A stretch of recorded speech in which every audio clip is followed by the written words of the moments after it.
different things like that, like things you would never think of, crazy stuff. We said yes a lot to mostly everything and everywhere. He waited 11 years to say 4 words on camera. I heard everything. Not fired. Not forgiven. Just quietly aware the whole time that the band he helped build was talking about him like he wasn't in the room anymore. That single sentence, delivered years after his sudden disappearance from one of the biggest tours in rock history, cracked open a story that fans had been begging to understand since 2013. And now, older, calmer, and clearly done protecting other people's comfort, Richie Sambora has finally started telling it. For 4 decades, Bon Jovi has stood as one of the defining acts of American rock, a band that turned 2 working-class New Jersey kids into arena-filling icons. Jon Bon Jovi became the face, the voice, the brand. But standing beside him for 30 years was Richie Sambora, the guitarist whose bluesy phrasing and talkbox solos gave songs like Livin' on a Prayer and Wanted Dead or Alive their emotional weight. Sambora didn't just play behind Jon. He co-wrote many of the band's signature hits, shaped their sound, and by most accounts inside the industry, was the creative backbone that kept the music grounded while the spectacle grew louder around it. Then, in April 2013, hours before a show in Calgary, Sambora simply didn't show up. The band released a brief statement citing personal reasons.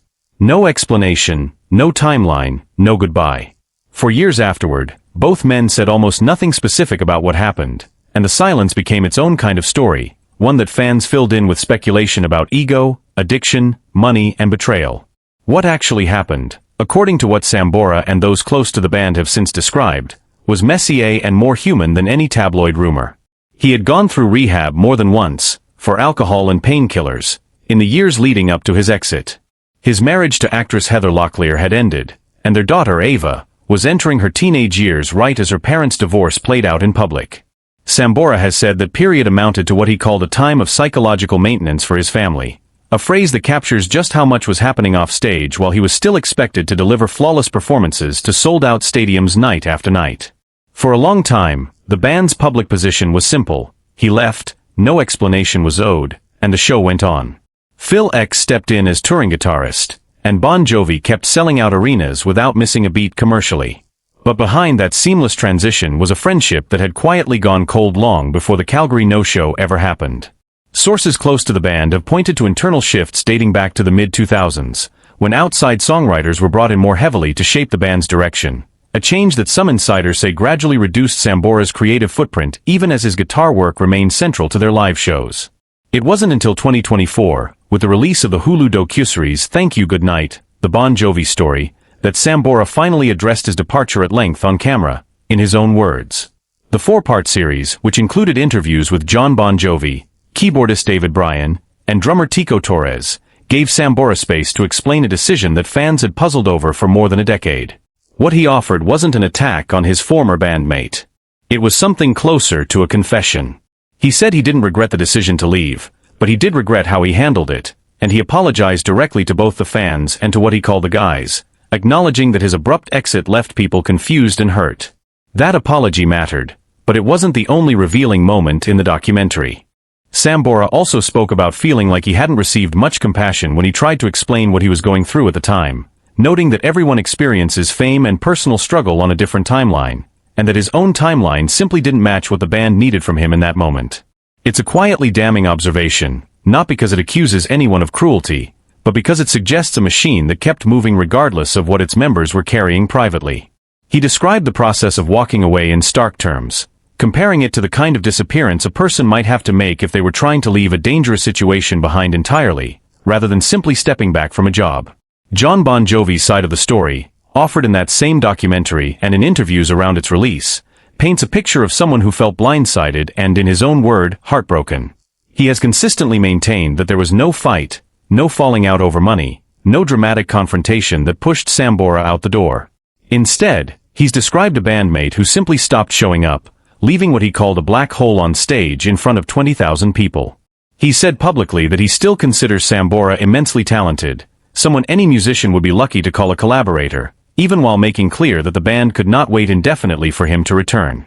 What makes this story different from most rock breakups is the absence of open warfare. There were no dueling tell-all interviews, no lawsuits played out in tabloid headlines, no viral feuds. Instead, there was over a decade of near-total silence, broken only occasionally by vague, careful comments from either side. Jon Bon Jovi has said plainly in interviews that the two were simply not in contact, explaining that not being in the organization anymore meant their relationship had, by necessity, changed. It wasn't hatred. It was distance, the kind that settles in when two people who built something enormous together no longer share a daily life or a shared mission. Even the reconciliation moments have been layered with complication. Reports have described Sambora visiting Jon Bon Jovi's New Jersey home around his birthday in 2024, reportedly bringing a vintage guitar as something of a peace offering, and sitting down to watch portions of the documentary together. On the surface, that sounds like healing. But more recent reporting suggests the goodwill didn't fully hold. As Bon Jovi announced its Forever Tour for 2026, Sambora was notably left off the lineup entirely, and sources describing the relationship to entertainment outlets have used blunt language, calling the two men fundamentally incompatible at this stage, like water and oil. Whatever warmth existed in that living room conversation apparently didn't translate into an invitation back onto the stage. There's also the matter of Jon Bon Jovi's own health, which has reshaped what any future performance, reunion or otherwise, would even look like. He underwent vocal cord surgery in recent years, a procedure that forced him to relearn how to sing and that has made the physical demands of touring far more precarious than they were during the band's commercial peak. Sambora himself has referenced this, suggesting he be open to rejoining once Jon had recovered, a comment that reads less like an ultimatum and more like genuine concern layered over old wounds. It complicates the narrative fans want, the one where two old friends simply shake hands and get back on stage. The truth is slower and more fragile than that. Underneath all of it sits the most consistent thread in everything Sambora has said. Publicly since 2013, his daughter, Ava, was the reason he gave repeatedly, across multiple interviews over more than a decade, for why he chose to step back from a lifestyle that had him gone for 18 months at a stretch, touring across dozens of countries. He's spoken about wanting to be present for her, especially during a period when her mother was struggling and the family needed stability that constant touring simply couldn't provide. He's described that decision not as walking away from music, but as refusing to be a ghost in his own child's life.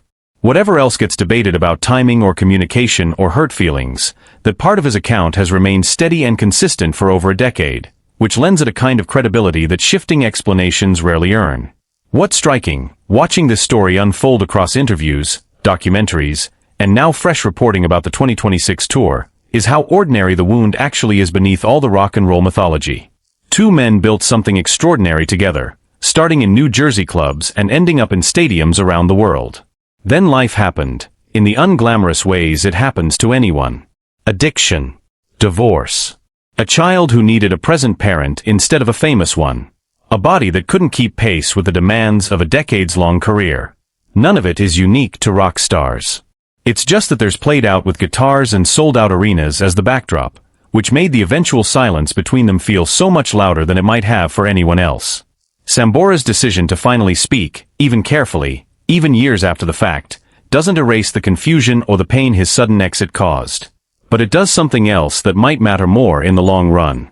It replaces speculation with something closer to the truth, offered by the person who actually lived it. He didn't destroy Jon Bon Jovi's reputation, and he clearly didn't intend to. What he did was finally let people see the cost behind the music, the version of the story where a father chooses his daughter over a stage, even knowing it might mean losing the closest professional relationship of his life.